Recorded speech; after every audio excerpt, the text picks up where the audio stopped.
Hello అండి, నమస్తే. కల్పన వంటశాలకు స్వాగతం. ఈరోజు మనం అనపకాయ గింజలు అలాగే అందులో వంకాయ వేసి రుచికరంగా తక్కువ టైంలో మనం కూర తయారు చేసుకుందామండి.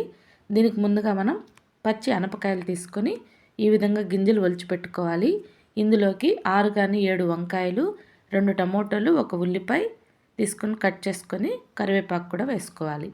ముందుగా ఒక కుక్కర్ గిన్నె స్టవ్ మీద పెట్టుకొని 1 టేబుల్ స్పూన్ నూనె వేసుకొని ఇందులో పోపు గింజలు, కట్ చేసుకున్న ఉల్లిపాయ ముక్కలు, అలాగే కరివేపాకు, అలాగే కట్ చేసుకున్న టమోటాలు వేసుకొని కలుపుకుంటూ ఒక 2 నిమిషాలు మనం వీటిని వేయించుకోవాలి.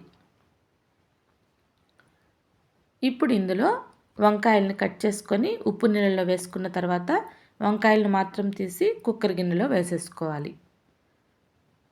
ఇప్పుడు కూడా వంకాయలు వేసిన వెంటనే కూడా కొద్దిగా పసుపు, కొద్దిగా ఉప్పు వేసుకొని మనం వేయించుకోవాలి. వంకాయలు ఎప్పుడు కట్ చేసి కూరల్లో వేసుకుంటే కూడా ఉప్పు నీళ్ళలో వేసుకోవాలి. అలాగే కూరల్లో వేసిన వెంటనే కూడా ఉప్పు వేసుకోవాలి. లేదంటే టేస్ట్ మారిపోతుంది, కొద్దిగా చేదు వస్తుంది. ఇలా ఉప్పు పసుపు వేసుకొని కొంచెం వేయించుకున్న తర్వాత మనం అనపగింజలు రెడీ చేసి పెట్టుకున్నాం కదా, వాటిని వేసేసుకొని 1 నిమిషం పాటు వీటిని కలుపుకుంటూ వేయించుకోవాలి.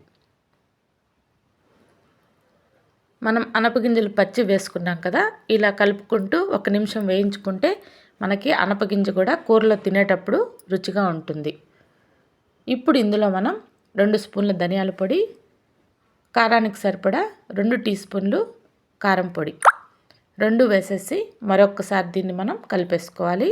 మనం వేసుకున్న కారం పొడి, ధనియాల పొడి కూడా పచ్చివాసన లేకుండా ఇలా మంచిగా వేగితే మనకి కూర మరింత రుచి వస్తుంది.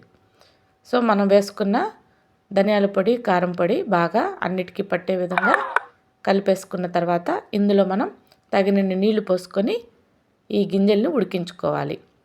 కూర మరీ పలుచగా ఉంటే బాగుండదు, చిక్కగా ఉంటే బాగుండదు, మీడియంగా ఉండాలి. దానికి తగినన్ని నీళ్లు పోసుకోవాలి. అలాగే మనకి పచ్చివి గింజలు వేసాం కదా, అది కాకుండా కుక్కర్లో చేస్తున్నాం కాబట్టి తొందరగా ఉడికిపోతుంది. దానికి తగిన విధంగా మీరు నీళ్లు పోసుకొని చివరిలో ఒకసారి అంతా కలిపేసుకున్న తర్వాత ఉప్పు కారం చూసుకొని సరిపోకపోతే ఈ టైంలో వేసుకోవచ్చు. చివరిలో మీకు ఇష్టమైతే కొద్దిగా జీలకర్ర పొడి, కొద్దిగా గరం మసాలా కూడా వేసుకోండి. మీకు ఇష్టం ఉంటేనే ఈ 2 కలుపుకోండి, లేదంటే అవసరం లేదు. మేమైతే ఇక్కడ కొద్దిగా వేస్తున్నాను. చపాతీలోకి చేసుకున్నప్పుడు ఇలా గరం మసాలా వేసి చేస్తే బాగుంటుంది. కుక్కర్కి మూత పెట్టేసి 2 విజిల్స్ రానిచ్చుకుంటే సరిపోతుందండి. చక్కగా మనకి ప్రెజర్ పోయిన తర్వాత మూత తీసి చూసామంటే వంకాయ అనపగింజల కూర రెడీ అయిపోతుంది. చాలా ఈజీ అండి. అలాగే ఈ గింజలు కూడా ఆరోగ్యానికి చాలా మంచిది కాబట్టి అప్పుడప్పుడు మన ఆహారంలో వీటిని చేర్చుకుంటూ ఉండాలి. అంతే అండి. సర్వింగ్ బౌల్లోకి తీసేసుకొని మనకిష్టమైన చపాతీలో కానీ, వేడి వేడి అన్నంలో కానీ, సంగట్లో కానీ, పూరీలో కానీ ఎలా అయినా సరే మనం హ్యాపీగా తినేయచ్చండి. చూసారు కదండి, ఇలా సింపుల్గా అనపగింజల వంకాయల కూర ఎలా తయారు చేశానో.